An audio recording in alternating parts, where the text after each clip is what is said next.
All right, all you hot tub and pool owners, I don't know if I've been living under a rock, but I just discovered that a rechargeable cordless vacuum for your pool or hot tub is a thing, and holy cow, I am so excited to share this. Okay, so there's the cord. You charge it with that. It only takes a couple of hours of charging, and the charge lasts for weeks if you're using this, like, not every day. It took me a hot second to figure out how to actually expand and adjust these, but once I did, it was super smooth sailing. That collapses and expands really easily. There are a few different parts you can swap out to that, different brushes for different angles in the hot tub. You want to just suction or whatever.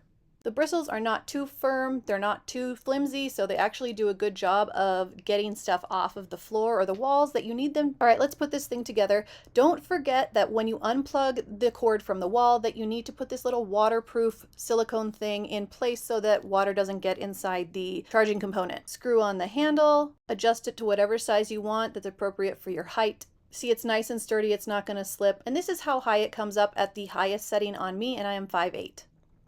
Something I do love about this is how easy it is to attach the different pieces depending on which heads you want for the suction and the vacuuming. They're all extremely washable. They slide onto each other and slide off. There's no intricate crevices that are going to be impossible to clean, and they don't get stuck. Silly me, I didn't read the instructions. Shocking! So I couldn't figure out how to turn this thing on at first. Then I eventually did go to the instructions and I was like, what the heck? Where's the turn on button? But it's actually automatic. As soon as you put it in the water, once it's charged up, it will immediately start suctioning that water through. The pump turns on, and it also immediately turns off as soon as you take it out. As far as how good a job this does at suctioning and taking things out of your water, oh my gosh, the amount of sediment and crud, bugs, leaves, pine needles, whatever is at the bottom of your pool, it'll get it. Look at this. Like, what is all that calcified stuff? It looks like shells. Really impressed by what a thorough and smooth job this did at getting this thing cleaned out fast. And I'm just as in love with how easy it is to take apart and clean. Just pop those pieces off of each other and they rinse out really quickly and easily with a hose or whatever. See, look at all that. Ew. When you're done, just take the pieces apart, set them out to dry, and you are good to go. And you're ready to actually use your hot tub. Hope this was helpful.